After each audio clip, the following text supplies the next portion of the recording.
अस्सलाम वालेकुम 9th class. हम लोगों ने एक्सरसाइज 1.5 कंप्लीट कर चुके हैं और आज जो कि मैंने आप लोगों को ऐसे असेसमेंट देना है वो है वजह था हमारे पास जायज़ा मश्क के, ठीक है। MCQs क्वेश्चन ये आप लोगों ने जो से करनी है, इसके अलावा खाली जगह ये वाली करनी है क्योंकि मैं आप लोगों को जितनी भी असेसमेंट सेंड की हैं ये तकरीबन तमाम के तमाम जन से आप लोगों के क्लियर हो चुके हैं। नेक्स्ट हम लोगों ने करना है क्वेश्चन नंबर 3, 4 एंड 5।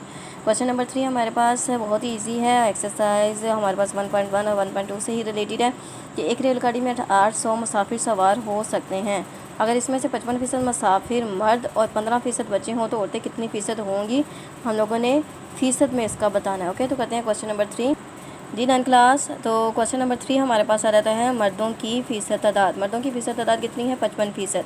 बच्चों की फ़ीसद तादाद कितनी है? 15%। मर्दों और बच्चों की क्या करेंगे? मजमूई फ़ीसद मिक़दार मालूम करेंगे, इन दोनों को जमा कर लेंगे क्योंकि औरतों की फ़ीसद मिक़दार मालूम करनी है।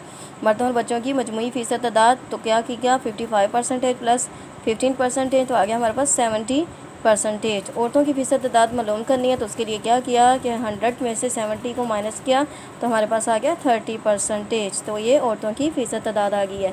नेक्स्ट क्वेश्चन देखते हैं जी 9th क्लास। क्वेश्चन नंबर जो 4 है हमारे पास, अजीम अपनी आमदनी का 25% किराया मकान पर खर्च करता है जबकि बकिया रकम का 60% घरेलू अखराजात पर, और अगर इसकी बचत जो सी 2100 रुपये हो तो इसकी कुल आमदनी बताइए। ये क्वेश्चन जो हमारे पास एक्सरसाइज 1.2 के क्वेश्चन नंबर 8 से रिलेटेड है। 9th क्लास ये है हमारे पास एक्सरसाइज 1.2 है। इसका देखिए क्वेश्चन नंबर 8, हमजा अपनी आमदनी का 20% मकान के किराया पर खर्च करता है, बकिया 70 जो सा फ़ीसद है वो घरेलू अखराजात पर, अगर इससे 1800 बचत हो तो कुल आमदनी। देखिए ये same question as it is है जैसे कि अभी हम लोगों ने रिव्यू एक्सरसाइज में देखा है।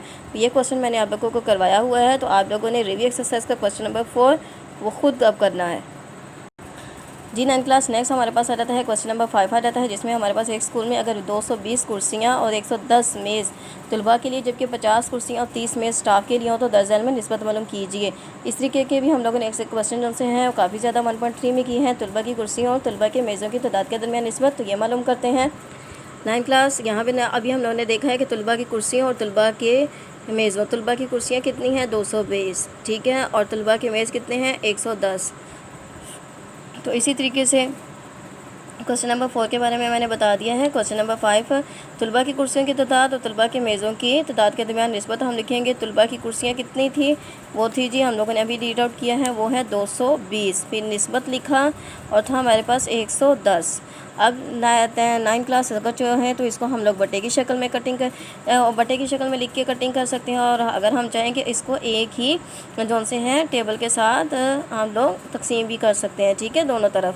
तो अगर 10 से कर लिया तो हमारे पास देखिए 10 1 ज़ा 10, यहाँ पे 10 2 ज़ा 20, 10 2 ज़ा 20, तो यहाँ पे 2 कैरी आ गया। फिर 10 2 ज़ा 20, फिर यहाँ पे 10 1 ज़ा 10, 10 1 ज़ा 10, 1 कैरी आएगा, 10 1 ज़ा 10, तो हमारे पास यहाँ पे बचा क्या है 22 रेशो आ गया। फिर 11, इसको दोबारा हम किसके साथ कर सकते हैं 11 के साथ, तो 11 1 ज़ा 11, 11 2 ज़ा 22, 11 1 ज़ा 11, तो इसका हमारे पास रिक्वायर्ड आंसर क्या आ गया है 2:1। ओके जी 9th क्लास। इस तरीके से पार्ट नंबर 2 आ जाता है तलबा की कुर्सियों और स्टाफ की कुर्सियों के दरमियान। तलबा की कुर्सियाँ कितनी हैं 220 और स्टाफ की कुर्सियाँ कितनी हैं 50। जी 9th क्लास हम लोगों ने इस तरीके से लिख लिया है, 220 और 50 आ गए हैं, तो इसको हम लोग किस टेबल के साथ कर सकते हैं, इसको 2 के साथ भी कर सकते हैं और 5 के साथ भी कर सकते हैं, और हम लोग 10 के साथ भी कर सकते हैं। अगर हम लोग 10 के साथ दोनों तरफ कर लेते हैं तो यहाँ पे नोट दैट कि 10 1 ज़ा 10, 10 2 ज़ा 22, फिर यहाँ पे कैरी आ गया 10 2 ज़ा 20, यहाँ पे 10 1 ज़ा 10, 10 5 ज़ा 50, तो ये हमारे पास आ गया है जी 22:5। इसकी फर्दर कटिंग हम लोग नहीं कर सकते, तो यही इसका क्या होगा रिक्वायर्ड आंसर। तो आज आप लोगों ने रिव्यू एक्सरसाइज का क्वेश्चन नंबर 3 4 और 5 करना है। ओके, अल्लाह हाफिज़।